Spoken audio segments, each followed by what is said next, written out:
As families are preparing to send their kids back to school, the News 3 investigative team is looking into school threats.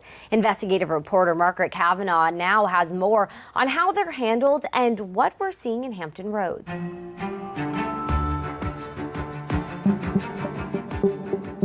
Kids and staff should be safe in school. Schools should be safe, but unfortunately, sometimes they're not. The country was left heartbroken again after watching a gunman open fire in Texas, killing 19 elementary school kids and 2 teachers in May. Months later, some are furious and demanding answers about the response time from law enforcement on that awful day. I do think that my opinion about what happened maps onto what just about everybody else thinks.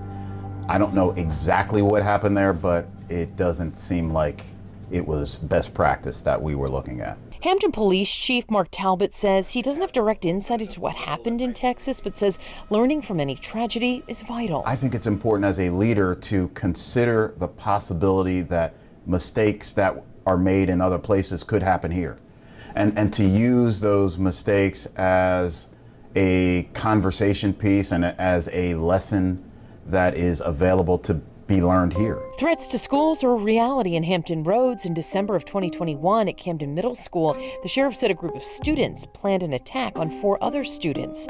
September of that year, threats online to shoot up schools in Norfolk, Chesapeake, and Virginia Beach forced parents to rush to pick up their kids. Then a year later, 2 17-year-olds were shot inside Heritage High School in Newport News. While school shootings are rare, the chief says what's more common are disputes in communities spilling over into the classrooms. The most pressing threat for violence in our schools is related to violence in the community.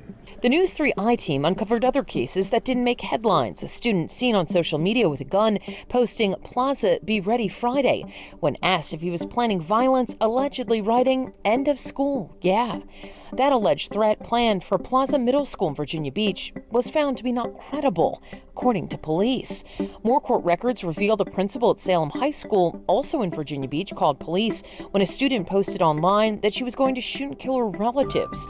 The Hampton police chief says, unfortunately, online threats are common. We find ourselves dealing with those types of threats, an uncomfortable amount of time. He says most don't turn violent. The threat itself is meant to cause fear and maybe to terrorize, but very often it's not connected to an actual intent to do physical harm.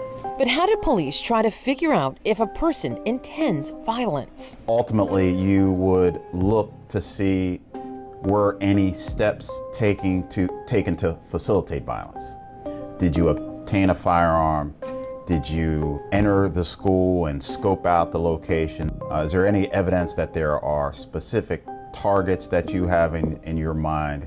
What steps have you taken in furtherance of that threat? Coming up, hear more about how threats in schools are handled and information that every parent needs to hear as they're sending their kids back to school. We'll have that part of the story coming up at 6 o'clock tonight. In Hampton, Margaret Kavanaugh, News 3.